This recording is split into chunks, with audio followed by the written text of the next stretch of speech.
이 시간 은혜를 사모하며 오신 우리 모든 이신교회 성도님들, 또 온라인으로 함께하고 계신 모든 분들 주님의 이름으로 환영하고 축복합니다. 이 시간 옆에 분과 한번 인사해 보겠습니다. 함께할 수 있어서 감사합니다. 함께할 수 있어서 감사합니다. 네, 한 번 더 인사할 때 우리 예수님을 기뻐합시다 하고 인사하겠습니다. 네, 감사합니다. 준비된 그림 한번 띄워주시기 바랍니다. 네.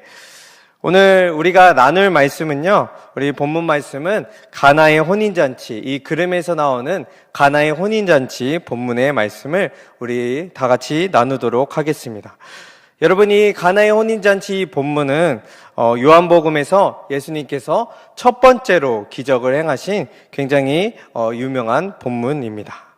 보통 많은 설교에서는요, 이 가나의 혼인잔치, 이 말씀의 주제를 예수님의 능력의 시작, 아니면 그 물 항아리에 물을 담아 연회장에게 준 그 종들의 믿음, 아니면 그 마리아의 믿음 등을 주제로 하여서 설교를 보통 하게 됩니다. 그런데 저는 오늘 이 설교 말씀, 이 가나의 혼인잔치 이 말씀의 본문을 여러분들과 좀 다른 관점에서 좀 바라보며 깊이 있는 은혜를 나누길 간절히 소망합니다. 여러분, 본문 초반부에 보시면 예수님과 그의 어머니 마리아 그리고 제자들이 갈릴리 가나에 있는 혼인잔치에 이렇게 초청을 받아서 가게 되었습니다. 보통 제가 찾아보니까 보통 이스라엘의 혼인잔치는 하루만 이렇게 하는 것이 아니라 7일 동안 굉장히 성대하게 지속적으로 이렇게 이루어진다라고 합니다. 그렇게 혼인잔치에 있는 동안에 큰 문제가 발생하게 됩니다. 우리가 잘 알듯이 바로 포도주가 떨어지게 된 것입니다. 주변에 제 친구들이 이제 결혼을 한 명씩 하기 시작했는데요.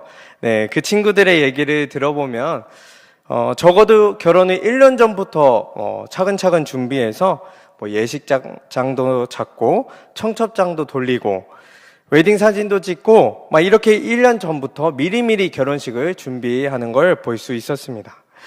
그런데 이 가나의 혼인잔치는요, 좀 준비가 덜 되었던 건지 그런지 몰라도 포도주가 떨어지게 되었습니다. 그래서 예수님의 어머니 마리아가 예수님께 다가와 예수님께 이 문제의 사실을 말합니다. 우리 요한복음 2장 3절인데 우리 다 같이 한 목소리로 읽겠습니다. 시작.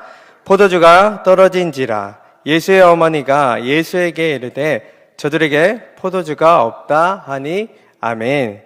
여러분, 이 마리아처럼 어려움을 예수님께 이렇게 얘기하는 자세는요, 신앙적으로 참으로 좋은 자세입니다. 우리도 어려울 때 예수님께 이렇게 찾아가 도움을 요청해야 됩니다. 그런데 이렇게 예수님을 찾아가서 예수님의 어머니 마리아가 도움을 요청했는데 그 예상과는 달리 예수님의 대답은 굉장히 차가운 대답이었습니다.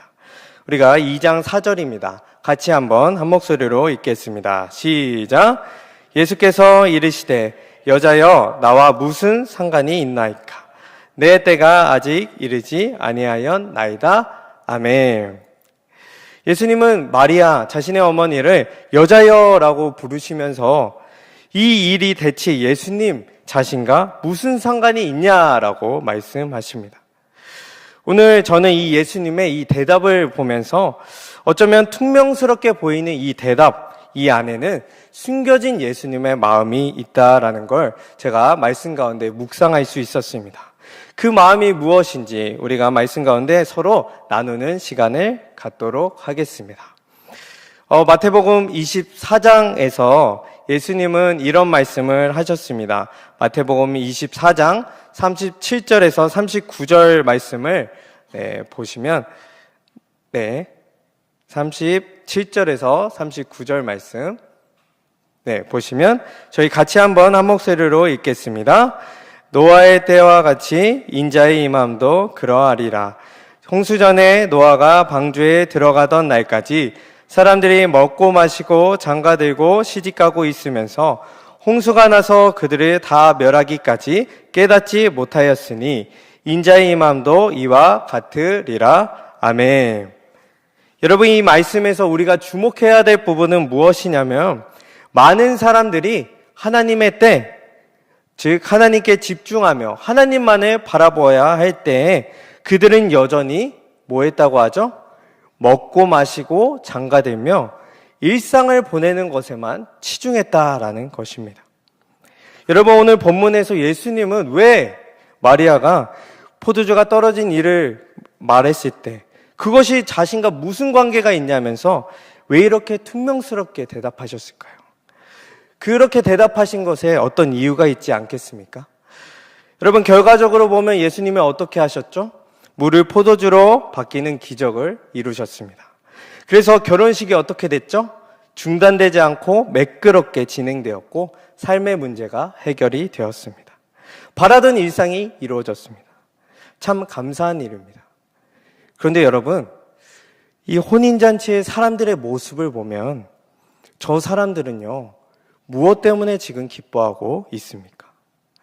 여러분, 그 사람들은 예수님 때문에 기뻐하고 있습니까? 아닙니다. 무엇 때문이죠? 포도주 때문입니다. 자신의 일상이 매끄럽게 흘러갔기 때문에 기뻐하고 있습니다. 예수님이 아니라 내 삶에 좋은 일이 벌어졌기 때문에 그것 때문에 기뻐하고 있습니다. 여러분, 우리는 과연 이 일상의 기쁨이 우리 인생의 전부인지 돌아보아야 할 것입니다. 누가복음 17장을 보면 예수님께서 나병 환자 10명을 고치신 본문이 나옵니다. 분명히 10명을 다 고쳐주셨는데 말씀을 보면 단 한 명만 예수님께 찾아와 하나님께 영광을 돌립니다. 그때에 예수님께서 이렇게 말씀하시는데 누가복음 17장 17절에서 18절 말씀 한 목소리로 같이 읽겠습니다. 시작! 예수께서 대답하여 이르시되 10사람이 다 깨끗함을 받지 아니하였느냐? 그 9은 어디 있느냐? 이 이방인 외에는 하나님께 영광을 돌리러 온 자가 없느냐? 하시고 아멘. 여러분, 예수님은 내가 분명히 10명을 다 고쳐주셨는데 왜 이방인 이 한 명만 돌아와서 하나님께 영광을 돌리냐라고 말씀하십니다. 여러분, 예수님의 이 어투에서, 이 말씀에서 우리는 대체 어떤 것을 느낄 수 있습니까? 분명 10명에게 기적을 행하셨지만 단 한 명만 예수님께 찾아와 하나님께 영광을 돌린 걸 예수님은 지금 한탄하고 있지 않습니까? 그리고 예수님께서 물을 포도주로 바꿔주시는 그 놀라운 기적을 행하셨지만 신기하게도 사람들은요, 예수님을 바라보는 것이 아닌 포도주에 취해 있습니다. 여러분, 이 두 말씀은 모두 동일하게 말씀 가운데 예수님의 서글픈 마음이 담겨 있습니다. 기적보다 중요한 어떤 것이 있는데, 삶의 문제가 해결되는 것보다도 더 중요한 것이 있는데, 그저 흘러가는 일상보다도 더 중요한 것이 있는데, 여러분, 우리는 어떤 방향성을 갖고 신앙생활을 하고 계십니까? 혹시나 내 인생의 문제의 해결을 받고 삶이 매끄럽게 진행되면 그 기쁨에 취해서 예수님을 잃어버리진 않습니까? 문제의 해결자이신 예수님께 돌아와서 그분께 영광 돌리며 그분과 함께하는 삶을 살아야 마땅한데 어쩌면 우리는 내 삶에 치여서 내 삶에 정신이 팔려서 정작 예수님을 등한시하고 있지는 않습니까? 성경에서 포도주는요, 기쁨을 상징합니다. 그런데 사실은요, 그 기쁨보다, 그 포도주보다 더 큰 기쁨 되시는 예수님이요, 이 가나의 잔치에 오셨는데 많은 사람들은요, 잠시 기뻤다가 사그라드는 포도주의 눈이 멀어 정작 비교할 수 없는 기쁨이신 예수님을 알아보지 못했습니다. 여러분, 이것은 참으로 안타까운 일입니다. 10명의 나병 환자는요, 분명히 일상이 회복이 되었어요. 육체가 고침을 받았습니다. 내 육체가 낫는 것, 그것을 너무나도 기뻐서 가족들에게 말하고 그런 좋은 시간을 보냈습니다. 그런데요, 여러분, 내 육체가 낫는 것보다 더 중요한 영혼의 구원자 되시는 예수님을 잃어버리고 말았습니다. 여러분, 과연 무엇이 더 중요할까요? 문제가 해결되는 것, 평범한 일상, 형통한 일상, 여러분 그런 것들도 중요하지만 더 귀한 것은 오직 예수 그리스도 그분이신 줄 믿습니다. 예수님을 잃어버리지 않는 우리 신교의 모든 성도님들 다 되게 주님의 이름으로 축복합니다. 여러분 바울은요, 우리가 잘 아는 바울은 평생에 어떠한 목표들을 가졌을까요? 어떠한 기도 제목을 가졌을까요? 예, 많았을 겁니다. 여러 가지 기도 제목이 많았을 겁니다.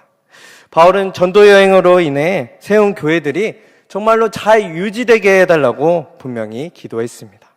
또 앞으로 더 많은 영혼들이 하나님께로 돌아오게 해달라고 기도했습니다. 또 뭐였죠? 또 교회에 어려운 문제가 없도록 간절히 기도한 바울이었습니다. 그러나 저는요, 제가 확신하는 바 바울의 궁극적인 기도 제목은 그것보다도, 궁극적인 목표와 표대는 그것보다도 다름이 아닌 이것이라 확신합니다. 우리가 빌립보서 3장 8절을 다 같이 한 목소리로 읽겠습니다. 또한 모든 것을 해로 여김은 내 주 그리스도 예수를 아는 지식이 가장 고상하기 때문이라. 내가 그를 위하여 모든 것을 잃어버리고 배설물로 여김은 그리스도를 얻고. 여러분, 바울에게는 그리스도를 얻는 것, 그것이 아주 단순하면서도 가장 큰 궁극적인 목표였습니다. 여러분도 우리도 바울처럼 우리의 표대와 목적을요, 우리의 형통이나 잘 되는 것에 두는 것이 아니라 예수님으로 두기 간절히 소망합니다. 예수님으로 우리의 표대를 고정하여서 믿음의 삶을 끝까지 싸워나가시는 우리 신교의 모든 성도님들 다 되시길 간절히 소망합니다. 우리가 포도주 하면요, 생각나는 게 가나의 혼인잔치 외에도 또 한 가지 본문이 있습니다. 누가복음 22장에서는 이렇게 최후의 만찬에서 예수님이 떡과 포도주를 나누시는 그런 장면이 나오는데, 우리가 20절을 같이 한 목소리로 읽어보겠습니다. 읽겠습니다. 시작. 저녁 먹은 후에 잔도 그와 같이 하여 이르시되, 이 잔은 내 피로 세우는 새 언약이니 곧 너희를 위하여 붓는 것이라. 아멘. 여러분, 가나의 혼인잔치에서 포도주는요, 일상의 기쁨, 이 땅의 기쁨을 말했다면, 예수님께서 최후의 만찬에서 제자들에게 주신 이 포도주는요, 그 의미가 굉장히 다릅니다. 예수님은 포도주 잔을 제자들에게 주시면서 이 잔은 자신의 피로 세운 새 언약이라고 말씀하십니다. 여러분, 피는 무엇을 상징하나요? 생명을 상징합니다. 즉 예수님은요, 제자들에게 자신의 생명을 주시면서 그 죄된 제자들을 하나님의 백성을 삼으시고 하나님의 자녀로 삼아주시는, 그 하나님께로 초청해 주시는 그 엄청나게 감격스러운 장면입니다. 여러분, 이 예수님께서 자신을 내어주시는 이 사랑이 가나의 혼인잔치에서 끊이지 않았던 질 좋은 포도주보다도 저는 더 비교할 수 없게 더 큰 기쁨이자 사랑이라고 생각을 했습니다. 여러분, 이 새 언약, 자신의 피로 세우는 새 언약에서 저는 또한 이 언약이라는 단어에 주목을 해 보았습니다. 여러분, 이 예수님께서 이 자신을 내어주시는 사랑, 이 사랑을요, 그냥 사랑이라고 하지 않고 언약이라고 특별히 표현하고 있습니다. 여러분, 언약은 약속이지 않습니까?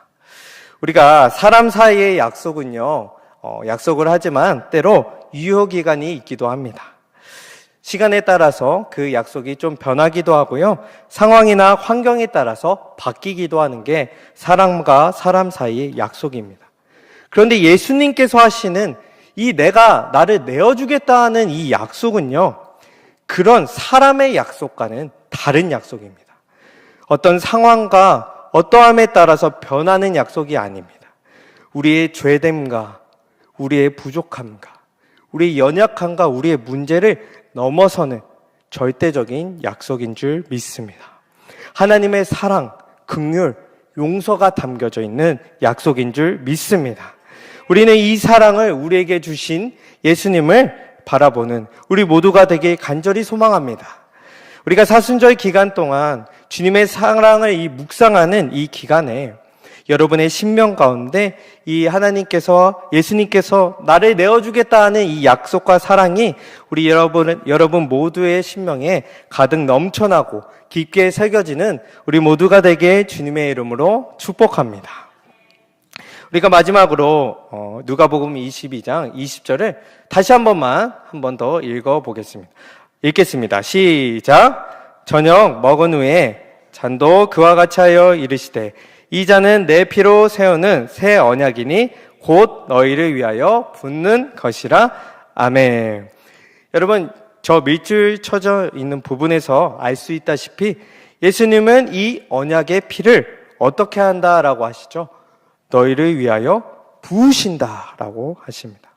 여러분, 이 부으신다라고 하시는 이 모습은 우리가 구약시대의 희생제사에서 예배자의 죄를 대신해서 흘리는 제물의 피와 희생을 기억나게 합니다. 여러분, 예수님은요, 우리에게 자신의 몸과 마음 전부를 우리를 위해서 아낌없이 전부 다 부어주셨습니다. 여러분, 때로는 참 이 은혜가 너무나도 커서 이해가 되지 않을 때가 많습니다. 우리가 과연 무엇이기에 이러한 사랑을 우리에게 부어주십니까? 우리가 누구에게 우리에게 자기 자신을 다 내어주십니까? 우리가 누구에게 예수님은 여전히 오늘도 하나님의 품으로 우리를 초청해 주십니까? 우리가 누구에게 우리는 이 큰 은혜와 사랑을 받았습니까? 우리는 이 사랑을 아직도 전부 다는 이해하지 못하고 알지 못한다라는 것입니다. 우리가 잘 아시는 고 옥하는 목사님께서는 날마다 십자가를 보라라는 설교 중에서 이런 말씀을 하셨습니다. 목사님께서는 평생을 십자가를 가르치고 선포하셨지만 아직도 여전히 그 사랑을 알아가고 계시다라는 말씀이었습니다. 여러분, 우리가 예수님을 더욱더 알아가는 우리 모두가 되길 소망합니다. 그 예수님의 십자가의 깊이와 사랑, 그리고 그 예수님의 자체를 우리의 삶의 목표로 두는 우리 모두가 되길 간절히 소망합니다. 물이 포도주로 바뀌는 거 중요합니다. 또 내 삶의 많은 문제가 해결되고 일상이 무사히 흘러가는 것도 우리에게 중요한 기도 제목입니다. 네, 그렇습니다. 그러나 그보다 더 중요한 것은 예수님인 줄 믿습니다. 예수님에 대해서 더욱더 아는 것, 그 십자가의 의미가 얼마나 큰지 날마다 우리 심령 안에 새겨지는 것, 또한 예수님의 인격을 닮아가는 것, 예수님과 동행하는 것, 그것이 가장 큰 가치인 줄 믿습니다.